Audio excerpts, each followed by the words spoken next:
preparación alcanzamos el éxito. Y qué mejor éxito que el de estar preparado para la venida del Señor. Llenémonos del Espíritu Santo y percibamos cómo cada parte de la historia se convierte en un bucle que llegará a su fin hasta el día en que Cristo venga. Volvamos a la palabra. Seamos parte de las personas que quieren realizar el gran cambio mundial, aprendiendo cada día más de Él e informándonos de cómo se está desarrollando la venida del Señor. Volvamos a la palabra con el pastor Francisco Flores. Acerquémonos cada día más al regreso de nuestro Dios.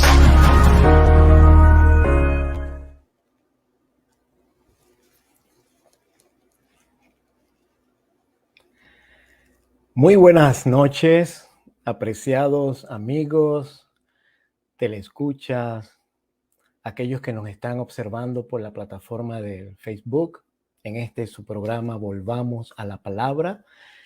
Agradecemos mucho su audiencia, agradecemos mucho la presencia de todos ustedes. También ahora estamos transmitiendo a través de mi red social personal de Facebook este programa para que más personas puedan beneficiarse de esta motivación que hacemos a través de este programa. El propósito de este programa no es otro que simplemente volver a la palabra, que podamos juntos ser motivados, estimulados a regresar al libro de Dios, a regresar a aquello que es lo que nos da la vida espiritual, el libro de Dios. Muchísimas gracias por estar allí. Estamos felices en este día miércoles 24 de agosto de estar con todos ustedes. Queremos recordarles que tenemos nuestra página de internet disponible, ¿verdad? Para que ustedes puedan accesarla cuando quiera ustedes estén dispuestos a mirar un poco acerca de las inquietudes espirituales que las personas tienen. frankforestbible.com, allí ustedes pueden encontrar sermones, allí encuentran estudios bíblicos, allí también van a encontrar ustedes más información acerca de cómo estudiar la Biblia. Y también queremos recordarles que tenemos nuestras redes sociales de Instagram, de Facebook, para que nos sigan en esas redes sociales. Así que muchísimas gracias a todos aquellos que están observando el programa. Les participamos también que tenemos las intenciones, las muy buenas intenciones de poder orar por ustedes. Eso se hace al final del programa. Usted simplemente anote su petición por la cual quiere que se ore y entonces nosotros con mucho gusto tomamos nota y al final nos unimos todos en oración. Sabemos que usted ora constantemente o cuando usted tiene necesidad, usted hace sus oraciones personales. Sin embargo, queremos nosotros también unirnos para que juntos podamos clamar a Dios, juntos podamos interceder delante del Señor con esas peticiones que usted tiene. Bien, estamos en el estudio del libro del Apocalipsis. El libro del Apocalipsis tiene mucho material del cual se puede sacar no solamente lecciones espirituales, sino también podemos extraer del libro del Apocalipsis muchas cosas que nos ayudan a crecer espiritualmente. Hemos estado en el estudio del Apocalipsis ya por algunas semanas. Tuvimos un pequeño break, un pequeño descanso cuando este servidor viajó a México para una campaña, pero ya estamos de regreso y estamos estudiando la iglesia de Esmirna. Ahora mismo estamos enfocados en el estudio de la iglesia de Esmirna y para ello entonces vamos a comenzar orando para abrir el libro de Dios y estudiar. Así que oramos y decimos: Padre, muchísimas gracias por permitirnos este privilegio, esta oportunidad de estudiar tu palabra. Gracias, Señor, porque todavía tenemos la oportunidad de abrir tu libro, tu palabra en libertad. Aún podemos, desde la tranquilidad de nuestra casa, en el carro, tal vez en la oficina todavía, tal vez en la calle, podemos accesar tu palabra en cualquier parte. Y tenemos ahora medios electrónicos a través de los cuales también podemos accesar tu palabra de una manera rápida, fácil. Y te agradecemos por eso, porque de otra manera, Señor, nosotros tendríamos que esperar mucho tiempo, pero la palabra, la Biblia, ahora se encuentra disponible, accesible, casi en todas partes. Gracias por eso, pero ayúdanos, motívanos, incentívanos, Señor, a abrir la Biblia, a estudiarla. El propósito de este programa no es suplantar, no es ser simplemente como un sustituto del estudio personal que cada quien debe hacer. El propósito de este programa es motivar, incentivar a las personas a que vuelvan al libro de Dios, a que volvamos al libro tuyo. Que cada día, Señor, podamos alimentarnos de tu palabra, meditar en ella y guardar en nuestra alma las lecciones que nos sirven cada día para enfrentar los retos que tenemos a diario. Bendícenos pues, ayúdanos. Gracias por la radio Fe y Armonía, gracias por esta transmisión en vivo. Gracias, Señor, en el nombre de Jesús. Amén. Bien, mis queridos, el lunes anterior, este lunes que pasó, nosotros estuvimos hablando acerca de Esmirna y estuvimos hablando acerca de Jesús siendo el primero y el último, el que estuvo muerto y vivió, y estábamos dando énfasis en cómo Jesús, por el hecho de identificarse como el primero y el último, el que estuvo muerto y vivió, según Apocalipsis capítulo 2 y versículo 8, Él es entonces el garante, es el que nos garantiza la vida eterna. Estuvimos diciendo el lunes que ningún ser humano tiene vida eterna per se. Nadie posee la vida eterna intrínsecamente. La vida eterna es una consecuencia de la relación con Dios, pero además de eso, la vida eterna solo se podrá obtener alimentándonos del fruto del árbol de la vida. El fruto del árbol de la vida era lo que le daba a Adán y a Eva la oportunidad de poder vivir para siempre. Asimismo, el fruto del árbol de la vida será aquello que le dé vida eterna a todos los que tengan la oportunidad de ser salvos por el resto de la eternidad. La Biblia dice en Apocalipsis que cuando Juan miró la santa ciudad, él vio un árbol, el árbol de la vida, y él vio que el árbol de la vida subía a las dos márgenes del río de la vida y entonces extendía sus ramas y su follaje, y también el árbol de la vida da 12 frutos y cada mes da un fruto diferente. Ese árbol de la vida es precisamente el que va a dar vida eterna, el que va a dar la continuidad de la eternidad a las personas, porque Dios quiere que aprendamos que nosotros somos dependientes de Él. Y por ser dependientes de Él, la única manera de nosotros tener vida eterna es comiendo del fruto del árbol de la vida. Miren qué cosa tan interesante, porque el mensaje a Éfeso termina con la promesa de Dios que dice: le daré al que venciere, le daré a comer del fruto del árbol de la vida que está en medio del paraíso de Dios. Y es bien interesante que el mensaje a Esmirna comienza diciendo que el Señor es el primero, el postrero, el que fue muerto y vivió. Así que las dos cosas están interconectadas. El hecho de que Dios está prometiendo, Jesús, a través de la iglesia de Éfeso, que la persona ganadora o vencedora sobre el pecado tendrá acceso al fruto del árbol de la vida. Y el hecho de que en el mensaje a Esmirna, Él se identifica como el primero y el último, el que estuvo muerto y vivió, nos garantiza a nosotros, sin lugar a dudas, que el Señor Jesús está prometiendo y está garantizando la vida eterna. Así que esto es algo bien interesante. En el cielo, es decir, cuando todas las cosas sean creadas de nuevo, porque dice Apocalipsis que el Señor va a crear cielos nuevos y tierra nueva, y que de lo primero ya no habrá memoria.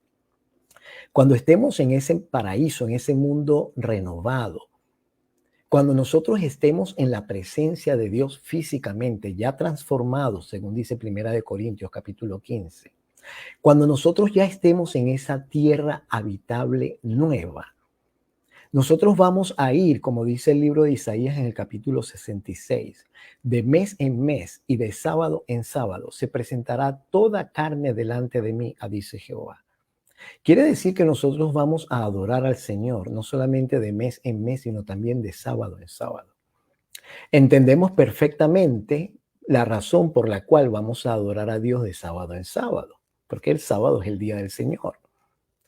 Pero la Biblia también dice que será de mes en mes, y es el libro del Apocalipsis el que dice que el árbol de la vida da 12 frutos, renovando cada mes su fruto, es decir, cambiándolo. Son 12 frutos diferentes. Así que nosotros tendremos la costumbre de ir a comer del fruto del árbol de la vida cada mes. Eso será eternamente. Eso será lo que prolongará nuestra eternidad. Será nuestro factor de dependencia de Dios en el cielo. Pero mi querido, no podemos nosotros, no podremos habituarnos a comer del fruto del árbol de la vida como está estipulado en la palabra, a menos que ahora nosotros nos acostumbremos a hacerlo con la Biblia. La Biblia es para nosotros hoy día el fruto del árbol de la vida. La palabra de Dios, dice el Señor Jesús, es como el maná que cae del cielo cada mañana para que nosotros podamos comer, alimentarnos de él. La palabra de Dios, dice el Señor Jesús en San Juan capítulo 6, es como la carne del Hijo de Dios, que cuando nosotros la estudiamos nos estamos alimentando de su carne y de su sangre. Es un simbolismo, por supuesto, porque los cristianos no somos caníbales. Es el simbolismo de que Jesús dijo, el que no come mi carne y bebe mi sangre no tiene vida eterna, pero el que la come tiene vida eterna. Y él dice, y yo le resucitaré en el día postrero. Así que, hermanos, volviendo otra vez al libro del Apocalipsis, al capítulo 2, al mensaje acerca de Esmirna, el tema de esta noche tiene que ver con la prueba por la cual pasó Esmirna. Miremos nosotros qué cosa tan interesante. En el libro de Apocalipsis, el primer mensaje a las iglesias detalla la iglesia de Éfeso. La iglesia de Éfeso es una iglesia que trabajó arduamente por el Señor. Es una iglesia que tenía mucha paciencia. Es una iglesia que, dice la Biblia, trabajó por el nombre del Señor y no desmayó. Sin embargo, la iglesia de Éfeso tuvo el problemita que dejó su primer amor. Entonces el Señor quiso enfocarse en la solución para que la iglesia de Éfeso saliera de ese problema de haber dejado el primer amor y regresara. Así que le dio un consejo y le dijo, yo te aconsejo, por tanto, que recuerdes de dónde caíste y te arrepientas, dice el versículo 5 del capítulo 2 de Apocalipsis, haz las primeras obras. Y el Señor Jesús le da una advertencia a Éfeso. Le dice, si no haces esto, vendré pronto a ti y quitaré tu candelero de su lugar si no te hubieres arrepentido. Así que entonces el Señor Jesús le hace a Éfeso esta advertencia porque Éfeso era una iglesia ideal, era una iglesia trabajadora, era una iglesia paciente, era una iglesia que probaba a aquellos que se decían ser apóstoles y no lo eran y los hallaba mentirosos. Era una iglesia en la cual se notaba que había estudio, oración, fervor, trabajo misionero, y de repente perdieron el primer amor. Así que Dios los reprende.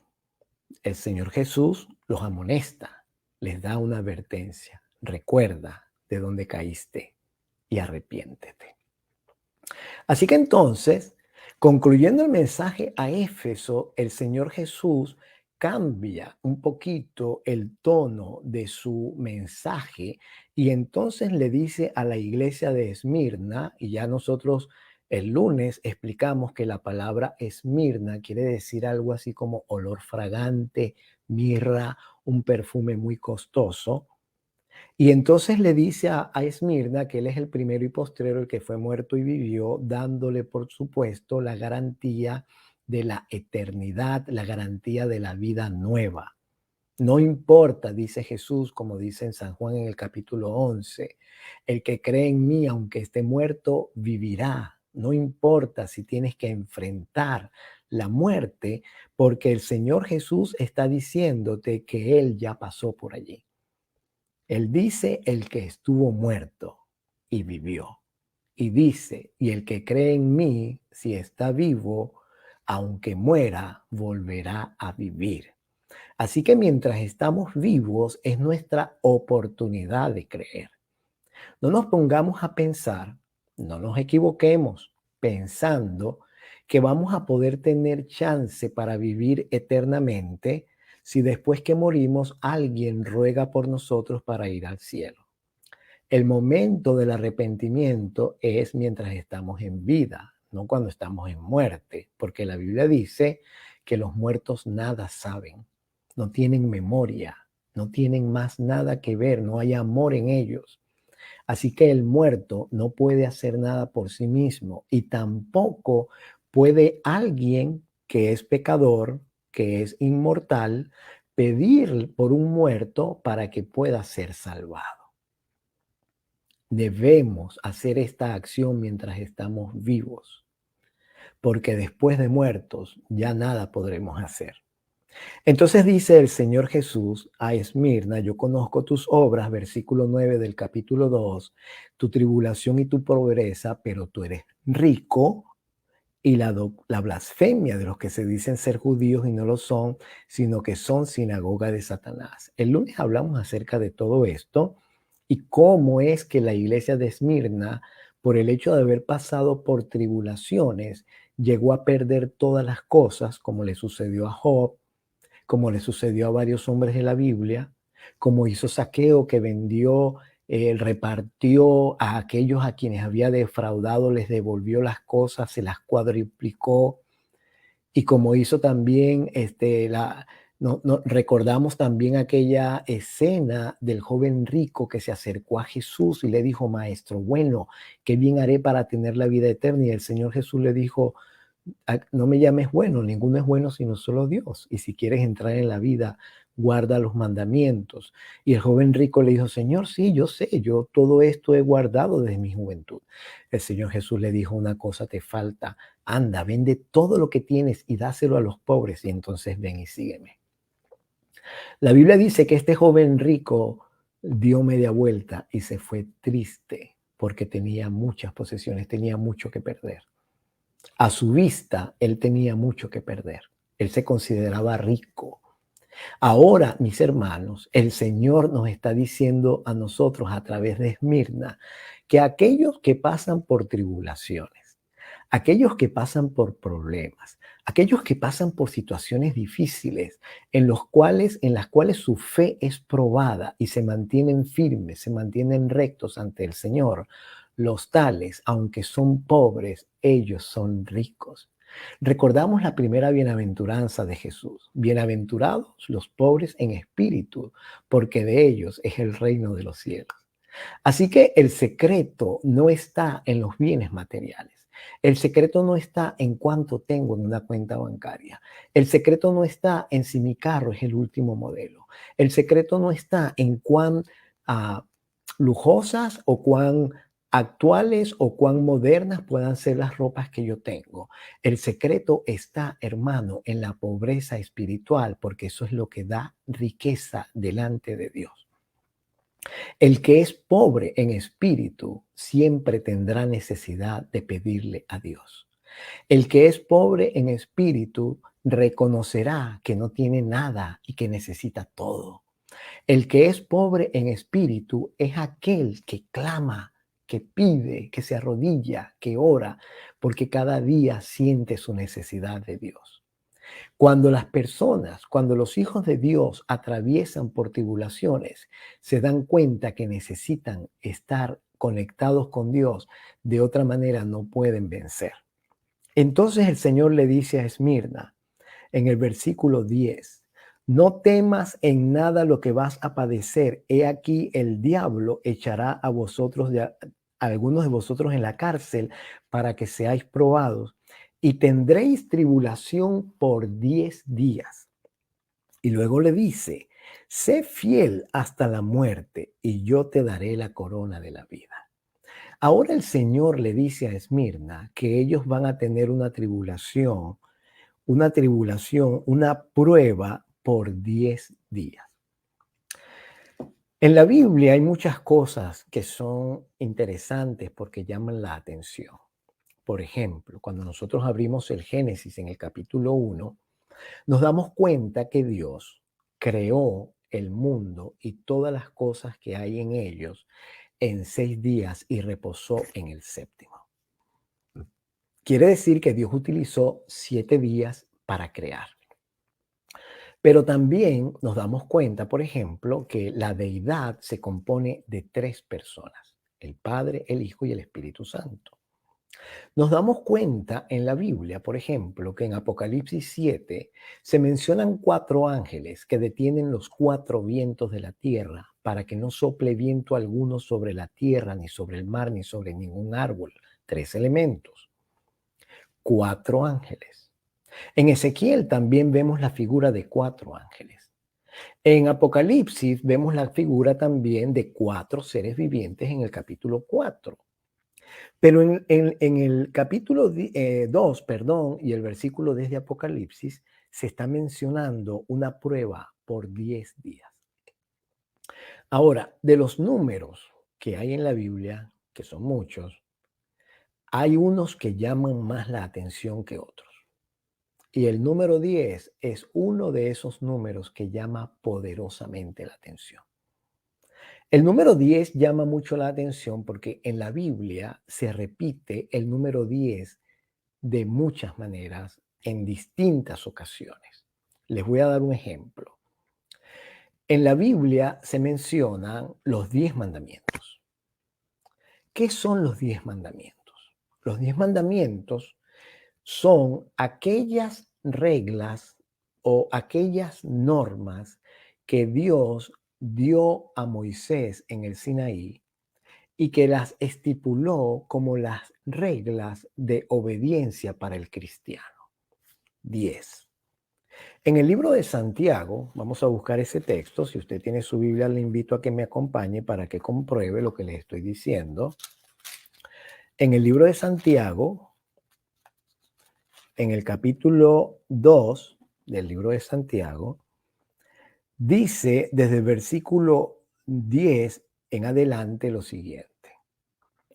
Porque cualquiera que guardare toda la ley, pero ofendiere en un punto, se hace culpable de todos. Ahora, cuando usted escucha este versículo, que la Biblia dice, cualquiera que guardare toda la ley, pero la ofendiera en un punto, se hace culpable de todos, uno tiene dos opciones. Dos opciones del pensamiento.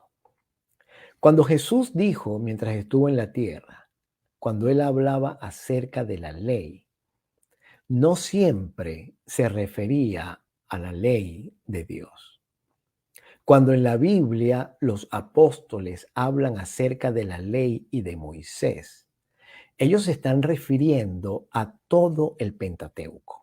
Se están refiriendo a los 5 libros que escribió Moisés. Realmente son 6 porque también escribió el libro de Job. Ellos se están refiriendo a todos los libros que escribió Moisés. A esos libros se los llama la ley. Y podríamos argumentar que en este versículo 10 de Santiago capítulo 2, cuando dice el apóstol, cualquiera que guardare toda la ley pero ofendiere en un punto se hace culpable de todo, pudiéramos argumentar que está hablando del Pentateuco.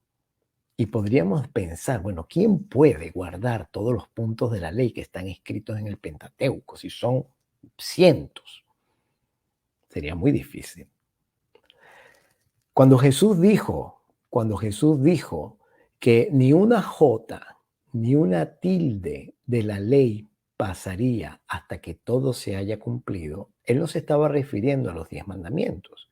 Él se estaba refiriendo al Pentateuco y a él mismo como cumpliendo todas las cosas de las cuales habló Moisés y de las cuales hablaron los profetas.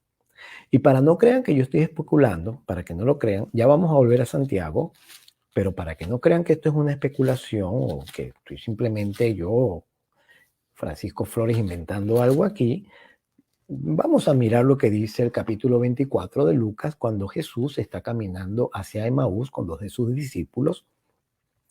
Él dice, versículo 25 en adelante, escuchen lo que dijo Jesús. Entonces él les dijo: oh insensatos y tardos de corazón para creer todo lo que los profetas han dicho.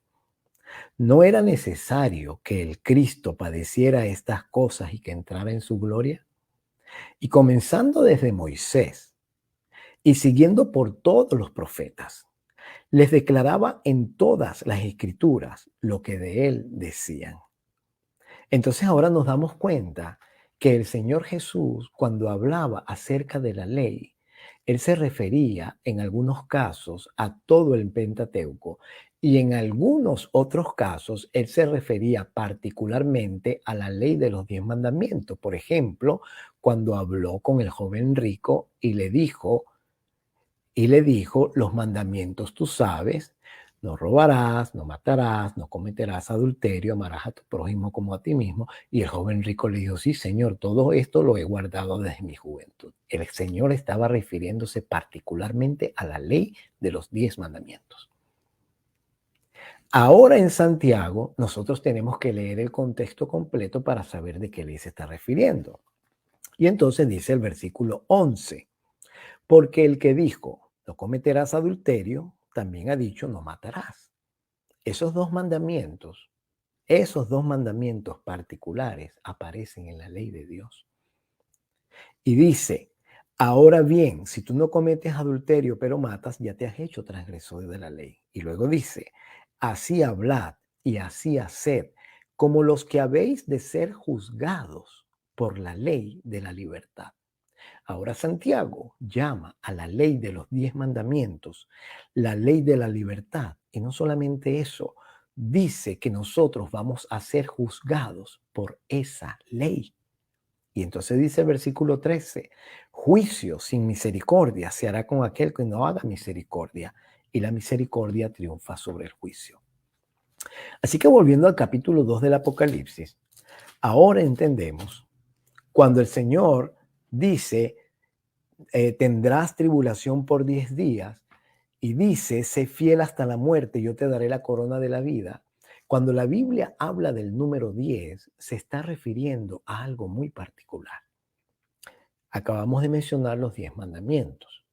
Y Santiago nos acaba de decir que los 10 mandamientos son la norma del juicio.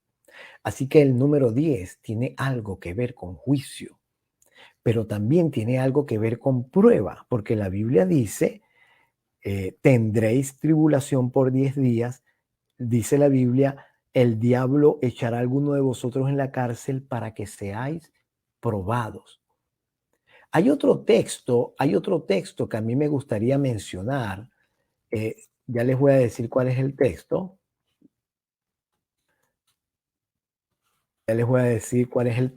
Es un texto que el Señor Jesús le dijo a Pedro y aparece en el libro de Lucas. En el libro de Lucas, en el capítulo 22, ese texto, el Señor acaba de poner ese texto en mi mente. Lucas en el capítulo 22. El Señor hablando con Pedro le dijo lo siguiente, y vamos a buscar allá el versículo 31. Escuchemos lo que el Señor Jesús le dijo a Pedro, lo que acabamos de leer en el mensaje de Esmirna, que dice, el diablo echará a algunos de vosotros en la cárcel para que seáis probados. Notemos nosotros lo que dijo Jesús a Pedro. Dijo también el Señor, Simón, Simón, he aquí Satanás os ha pedido para zarandearos como a trigo. pero yo he rogado por ti que tu fe no falte, y tú, una vez vuelto, confirma a tus hermanos. Así que la Biblia es coherente y nos dice que el diablo se encarga de zarandear a aquellos que profesan seguir al Señor, que profesan ser cristianos.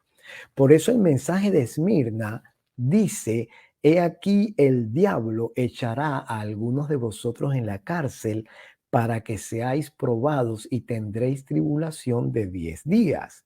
Sé fiel hasta la muerte y yo te daré la corona de la vida. Vemos cómo hay una coherencia perfecta en la palabra cuando buscamos un texto y otro y nos ponemos entonces a analizar las palabras y los versículos y los términos.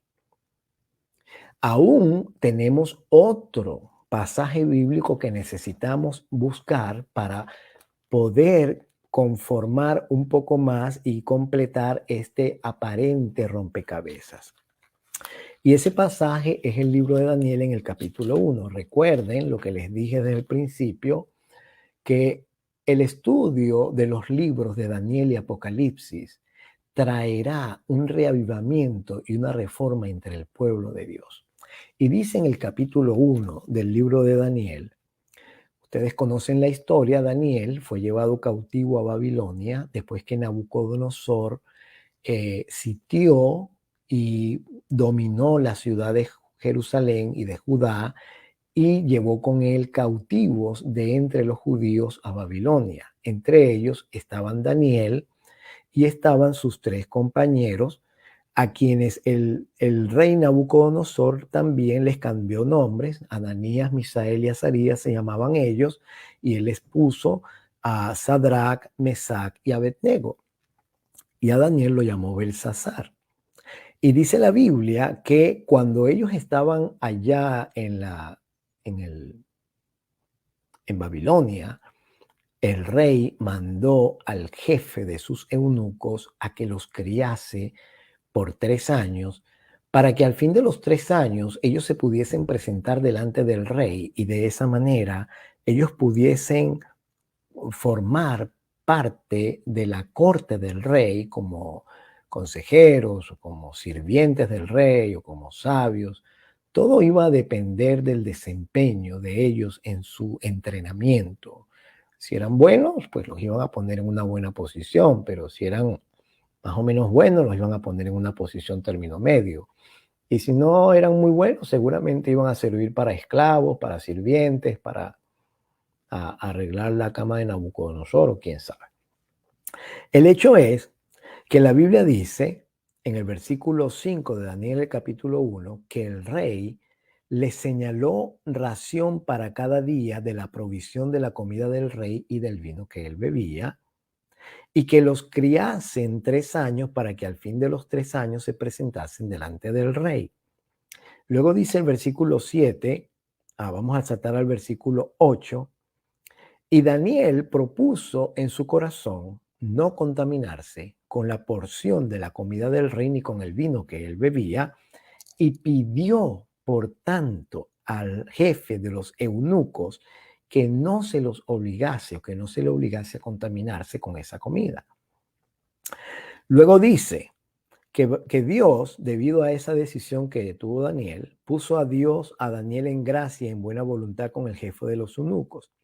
Y el jefe de los eunucos le dice a Daniel, versículo 10, temo a mi señor el rey, que señaló vuestra comida y vuestra bebida, porque luego que él vea nuestros rostros más pálidos que los de los muchachos que son semejantes a vosotros, condenaréis para con el rey mi cabeza. Así que el jefe de los eunucos estaba asustado, temeroso de perder su cabeza por el hecho de que estos 4 muchachos, no estaban siguiendo las instrucciones del rey Nabucodonosor en comer lo que Nabucodonosor les había ordenado, en beber la bebida del vino que Nabucodonosor les quería dar, vino de Babilonia, imagínense. Entonces, en el versículo 11, escuchamos a Daniel. Y Daniel le dijo a Melzar, el que estaba puesto por el jefe de los eunucos, le dijo, versículo 12, te ruego que hagas la prueba. Noten ustedes la palabra que utilizó Daniel. Te ruego que hagas la prueba con tus siervos por 10 días. Vamos a volver al mensaje de Esmirna. He aquí, el diablo echará a algunos de vosotros en la cárcel para que seáis probados y tendréis tribulación por 10 días. Sé fiel hasta la muerte y yo te daré la corona de la vida. Ahora sabemos de dónde salió el mensaje a Esmirna. El mensaje a Esmirna salió de Daniel capítulo 1, porque Daniel le dijo a Melsar, te ruego que hagas la prueba con tus siervos por 10 días. Ahora nosotros podemos enlazar, conectar lo que dice Santiago acerca de la ley, cuando dice que todo aquel que guarda la ley pero la ofende en un punto se hace culpable de todos, porque el que dijo no cometerás adulterio también dijo no matarás. Ahora bien, si tú no cometes adulterio pero matas, ya te has hecho transgresor de la ley. Y luego dice, así hablad y así obrad, como los que habéis de ser juzgados por la ley de la libertad.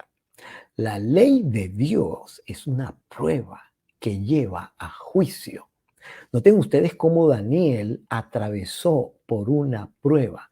Noten ustedes también cómo en Esmirna dice que el diablo echará a algunos de vosotros en la cárcel para que seáis probados y tendréis tribulación por 10 días. Y la Biblia dice en el versículo 14 del capítulo 1 de Daniel, consintió pues con ellos Melsar en esto y probó, otra vez vuelve a utilizar la palabra prueba, probó con ellos 10 días. Ahora, hermanos, durante 10 días Daniel y sus compañeros estaban siendo probados. Durante 10 días Melsar estuvo pendiente de ellos. Durante 10 días los 4 jóvenes, Daniel, Ananías, Misael y Azarías, los 4 estaban pendientes de sí mismos, pero no solamente era Melsar y los 4 jóvenes los que estaban pendientes.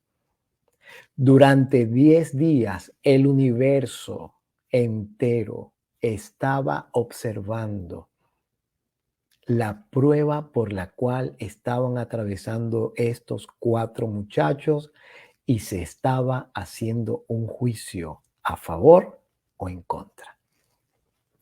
No me crean a mí. Vamos a mirar lo que dice la Biblia. La Biblia dice, versículo 15, pasaron los 10 días. ¿Y qué sucedió? Pues hay que dar un veredicto. Terminó la prueba, se acabó la investigación, se acabó el juicio. Hay que dar un veredicto. Al final de los 10 días, pareció el rostro de ellos mejor y más robusto que el de los otros muchachos que comían de la porción de la comida del rey. Ahora notemos algo que es bien interesante aquí.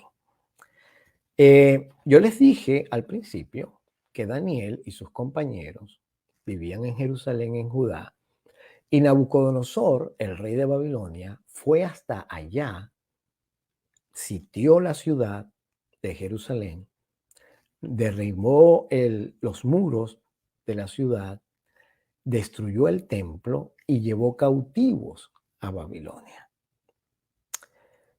Por supuesto que Nabucodonosor no llevó solamente a 4 judíos a Babilonia. Él llevó muchos más, muchísimos judíos, porque eso era su trofeo de la guerra.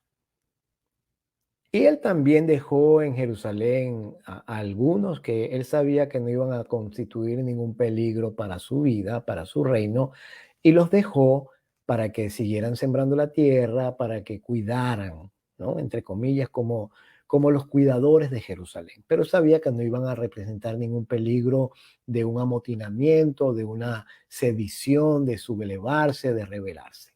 Así que dejó un poco en Jerusalén, pero se llevó a muchos a Babilonia, a aquellos que eran los mejores, hombres de guerra, para entrenarlos, para que pelearan por él ahora. También se llevó intelectuales y llevó príncipes para que estuviesen con él en el palacio. La Biblia dice, la Biblia dice en el versículo 15, al cabo de los 10 días, cuando terminaron los 10 días, el rostro de estos 4 muchachos parecía mejor y más robusto que el de los otros muchachos que comían de la porción de la comida del rey. Así que la Biblia claramente nos da a entender que estos 4 jóvenes no eran los únicos que estaban alimentándose de la comida del rey. Estos 4 dijeron que no. Nosotros no vamos a participar de la comida del rey, porque eso es como celebrar con Nabucodonosor todo lo que hizo a Jerusalén y a Judá, cómo destruyó los muros, cómo acabó con el templo, cómo mató a nuestros padres.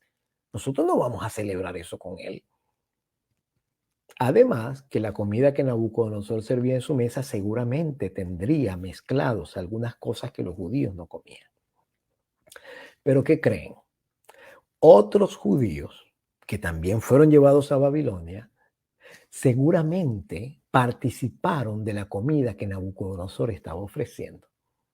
Ahora ustedes se imaginan el conflicto, ustedes se imaginan la lucha, la tribulación por la cual tuvieron que pasar Daniel y sus compañeros, porque al fin y al cabo no sería ninguna especie de tribulación el hecho de que ellos hayan pedido 10 días y que se comparara su rostro, pero ¿contra quién iban a comparar los rostros de ellos?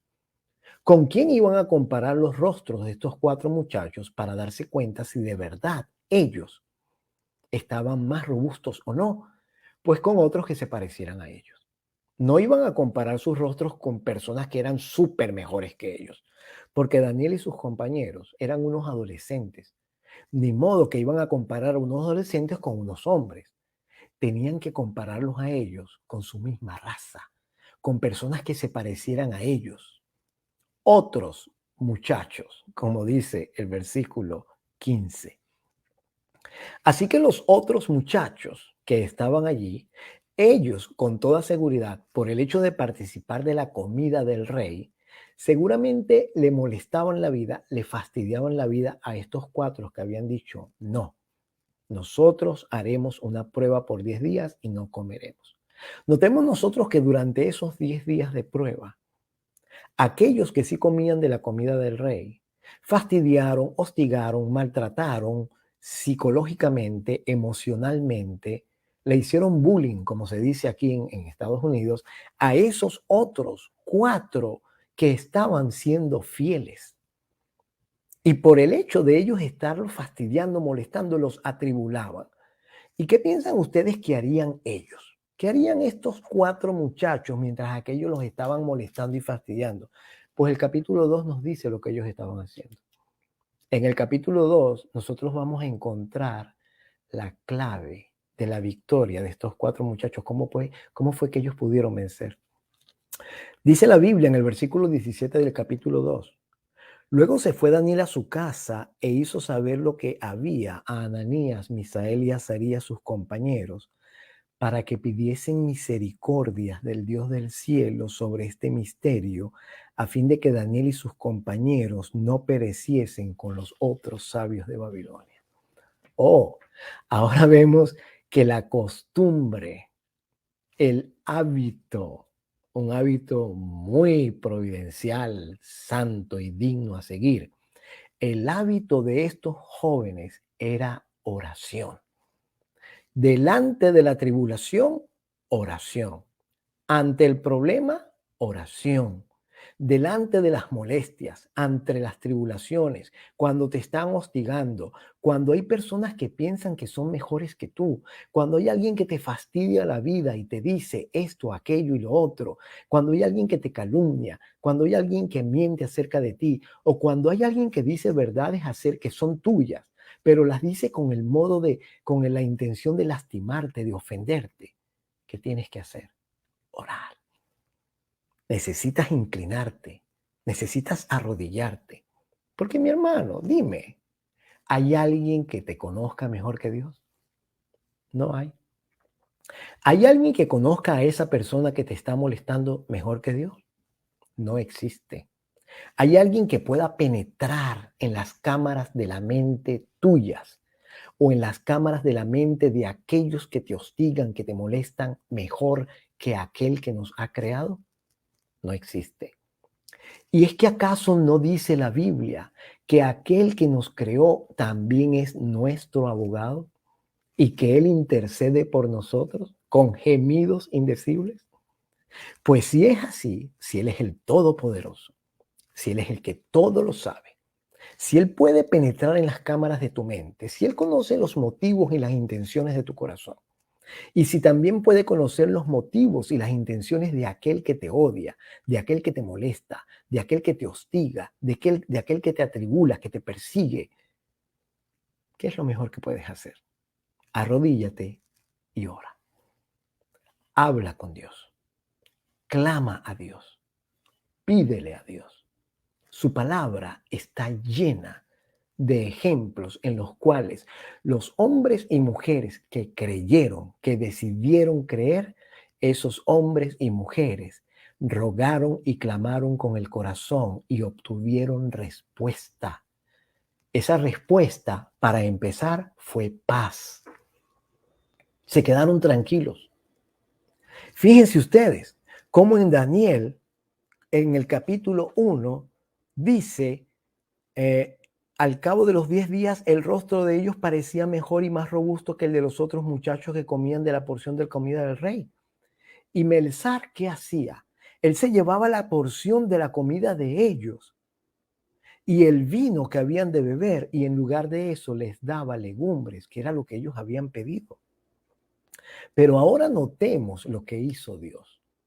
Debido a su fidelidad, el Señor les dio la corona de la vida. ¡Wow! Usted me va a decir, ¿cómo? ¿Ya tenían vida eterna? No, no, no, no. La vida eterna, es decir, la corona de la vida, el Señor no va a esperar para dártela cuando tengas la eternidad. La corona de la vida la puedes tener ahora mismo. Dios, mi querido, puede coronarte todos los días.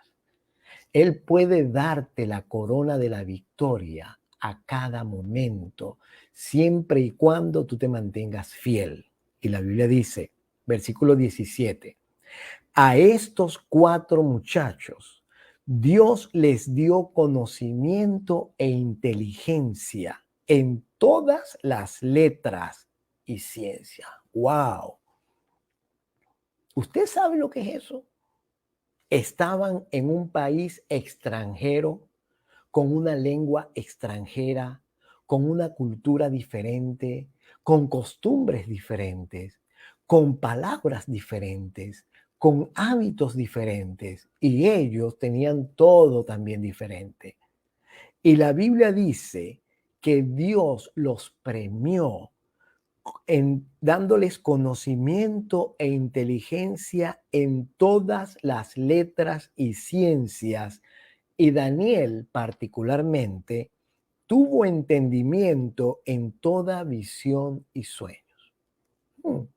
Ahora, ¿cómo saben en el capítulo 1, antes de haber probado que Daniel conocía de visiones y sueños, cómo saben en el capítulo 1 o por qué en el capítulo 1 se afirma que Daniel tuvo entendimiento en toda visión y sueños, a menos que nosotros veamos primero el hecho de que él tenía entendimiento en visión y sueños? Por eso, cuando vemos el versículo 17, nos damos cuenta que el versículo 17 es un resumen de todo lo que está sucediendo en los capítulos 1, 2 y 3 de Daniel. Luego dice el versículo 18, y gloria a Dios, pasados pues los días al fin de los cuales había dicho el rey que los trajesen. ¿Cuántos días había dicho el rey? No 10, pero el rey había dicho 3 años. Eso es lo que dice el versículo, los versículos 4 y 5 dice, muchachos en quienes no hubiese tacha alguna, de buen parecer, enseñados en toda sabiduría, sabios en ciencia y de buen entendimiento. e idóneos para estar en el palacio del rey, que se les enseñase las letras y la lengua de los caldeos, y el rey les señaló ración para cada día, y que los criasen 3 años para que al fin de ellos se presentasen delante del rey. Entonces dice el versículo 18, pasados pues los días al fin de los cuales había dicho el rey que los trajesen, es decir, los 3 años, notemos cómo en un capítulo se están resumiendo los 3 años de alimentación, de lo que pidió el rey. Y dentro de ese periodo largo de prueba está el periodo corto de los 10 días. Notemos nosotros que en la Biblia ese patrón de colocar una profecía corta o un lapso de corto de tiempo dentro de un tiempo largo se repite vez tras vez. Por ejemplo, Dios le dijo a Abraham cuando le mostró aquella visión y cuando él cortó los animales y pasaba una antorcha por en medio de ellos, que su descendencia iba a ser esclava y peregrina por 400 años. Pero en ese lapso de tiempo largo hubo otras profecías o visiones cortas como la que tuvo Jacob, como las que tuvo José, en la cual decía que durante 7 años iba a haber 7 años de hambre y después iba a haber 7 años de prosperidad o al revés.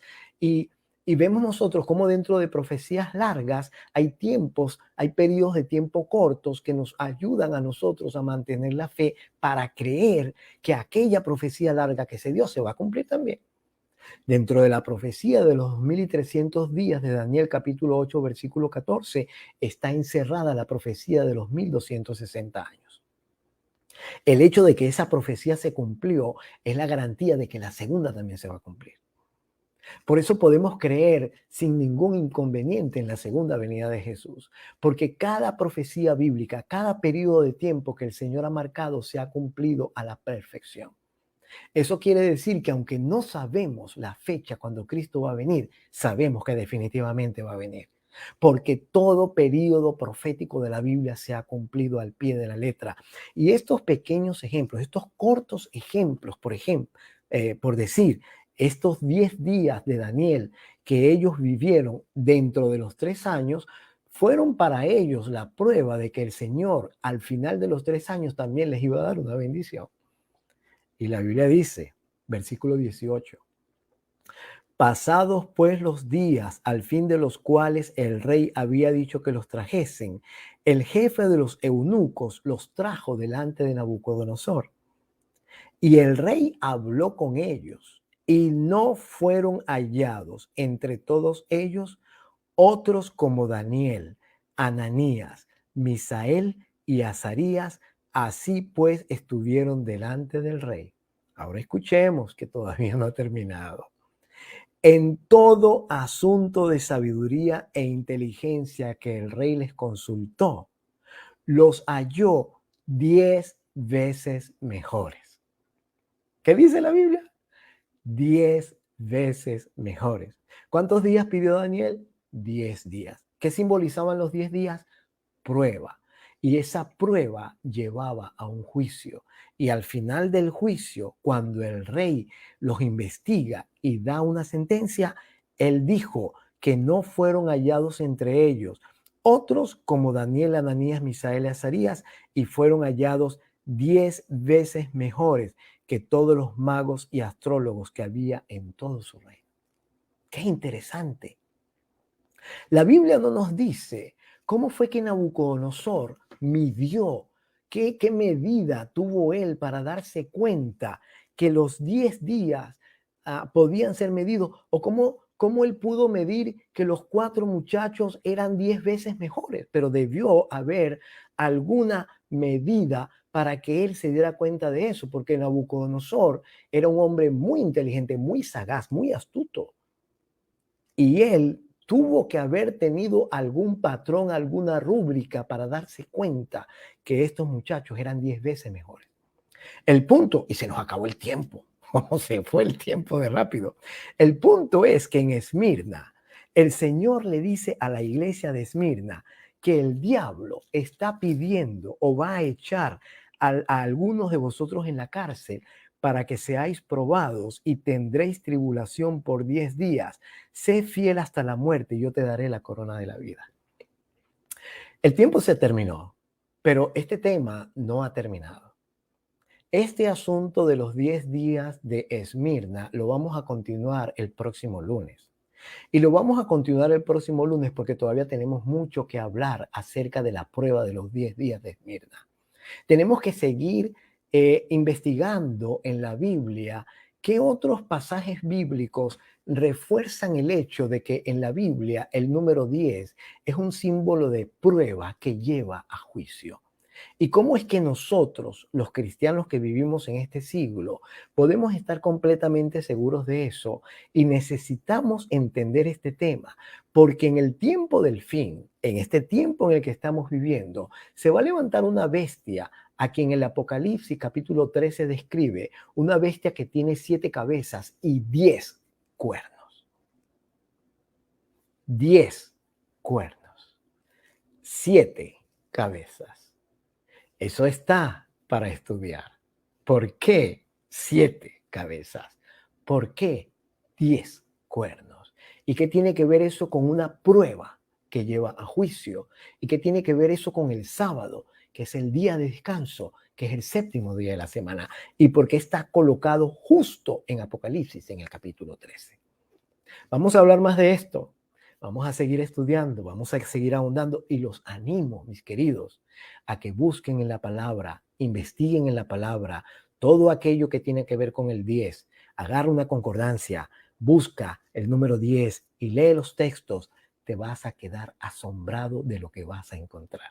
Te animo, hazlo. Recuerda, el propósito de este programa no es enseñarte la Biblia. El propósito de este programa es motivarte a que estudies la palabra. Vamos a orar. Algunas personas han dado sus saludos, queremos saludarles.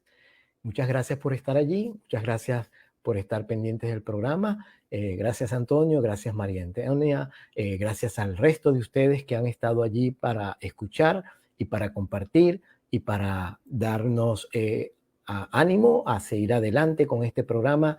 Bendiciones para todos. Vamos a hacer una oración por aquellos que tengan peticiones y por aquellos que están en su corazón con algún problema, alguna preocupación.